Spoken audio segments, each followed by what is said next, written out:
Syederalun, kasus pencemaran nama baik yang menjerat mantan pasangan Johnny Depp dan Amber Heard akhirnya menemui titik terang. Pada Rabu 1 Juni 2022, Johnny Depp memenangkan pertarungan melawan Amber Heard setelah para juri 13 jam berdiskusi dalam sidang di Virginia, Amerika Serikat.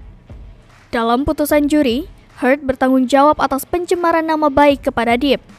Sidang pun memutuskan Heard harus memberikan ganti rugi senilai 15 juta US dollar kepada Depp atas pencemaran nama baik itu.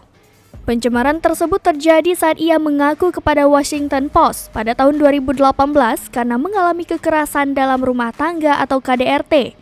Selain itu, juri juga memberikan ganti rugi kepada Depp senilai 2 juta US dollar karena pengacaranya mengaku kepada Daily Mail soal pelecehan tersebut hanya tipuan.